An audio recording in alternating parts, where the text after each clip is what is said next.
Κυρίες και κύριοι, είμαι η Πόπη Πρωτογεράκη και παρακολουθείτε το σύντομο ενημερωτικό δελτίο ειδήσεων του apoψilive.gr. Στα 4 άτομα ανέρχονται οι νεκροί που ανασύρθηκαν σήμερα το πρωί από τη θαλάσσια περιοχή της Λέσβου μετά την ανατροπή φουσκωτής βάρκας με μετανάστες. Μεταξύ των νεκρών ανασύρθηκαν και 2 μικρά παιδιά. Σύμφωνα με στελέχη του λιμεναρχείου, στη βάρκα που ξεκίνησε από την περιοχή του Δικελή επέβαιναν συνολικά 11 άτομα, εκ των οποίων διασώθηκαν τα 6, ενώ αναζητείται ένας ακόμα ναυαγός. Στον εισαγγελέα οδηγήθηκε σήμερα ο 43χρονος πατέρας από τα Χανιά, που φέρεται να κακοποίησε το 3χρονο κοριτσάκι του, το οποίο μεταφέρθηκε χθες στο νοσοκομείο Χανίων, φέροντας μόλοπες και εκχυμώσεις σε διάφορα σημεία του σώματός του. Η κακοποίηση του μικρού παιδιού διαπιστώθηκε από τους γιατρούς της παιδιατρικής κλινικής του νοσοκομείου, όπου μεταφέρθηκε η μικρή από τη μητέρα της. Άμεσα ειδοποιήθηκε η αστυνομία, που συνέλαβε τον πατέρα του παιδιού, ο οποίος πλέον βρίσκεται αντιμέτωπος με τη δικαιοσύνη. Με εγκύκλιο του Υφυπουργού Εσωτερικών ανάβει το πράσινο φως για τη διαδικασία επιχορήγησης φορέων της τοπικής αυτοδιοίκησης από τον κρατικό προϋπολογισμό, αποκλειστικά και μόνο για την εξόφληση ληξιπρόθεσμων υποχρεώσεών τους προς τρίτους. Ειδικότερα, κάθε δικαιούχος μπορεί να επιχορηγηθεί συνολικά μέχρι το ύψος του ποσού των ληξιπρόθεσμων υποχρεώσεών του, όπως αυτό έχει διαμορφωθεί μέχρι τις 30 Τετάρτου του 2016 και όπως αυτό παρουσιάζεται στα στοιχεία που βρίσκονται στη βάση δεδομένων του Υπουργείου Εσωτερικών.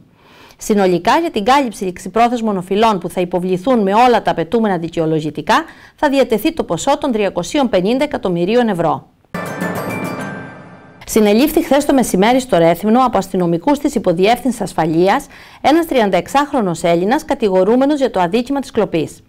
Ειδικότερα, ο δράστης διέπραξε 3 κλοπές μέσα σε μία ημέρα, αφαιρώντας διαδοχικά από εργαζόμενες σε καταστήματα, τσάντες και κινητά τηλέφωνα. Μετά από καταγγελίες των θυμάτων, ο δράστης εντοπίστηκε και συνελήφθη, ενώ στην κατοχή του βρέθηκε και κατασχέθηκε μέρος των αφαιρεθέντων αντικειμένων, τα οποία και επιστράφηκαν στις παθούσες.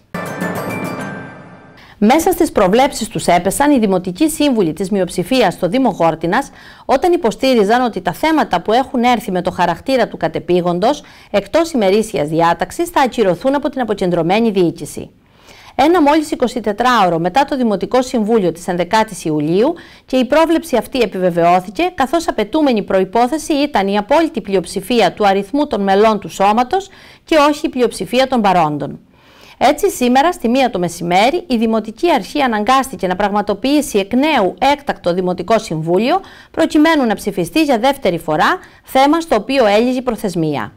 Το ζήτημα της λήψης άκυρων αποφάσεων έχει κατ' επανάληψη απασχολήσει στο Δημοτικό Συμβούλιο Γόρτινας, καθώς λαμβάνονται αποφάσεις χωρίς τη δέουσα προσοχή και εν συνεχεία απορρίπτονται ως μη σύνομες από την αποκεντρωμένη διοίκηση. Υπέρ της πεζοδρόμησης του παραλιακού δρόμου στον Κόκκινο Πύργο τάχθηκε η απόλυτη πλειοψηφία στο Δημοτικό Συμβούλιο Φεστού, υπό πολλές προϋποθέσεις όμως, ώστε να μην δημιουργούνται προβλήματα στους επαγγελματίες της περιοχής. Η απόφαση ελήφθη ομόφωνα κατά τη διάρκεια της χθεσινής συνεδρίασης του Δημοτικού Συμβουλίου, προκειμένου να ξεκινήσει η διαδικασία της δημόσιας διαβούλευσης στο θέμα αυτό, που θα αναβαθμίσει την ποιότητα ζωής τόσο των κατοίκων όσο και των επισκεπτών του Κόκκινου Πύργου.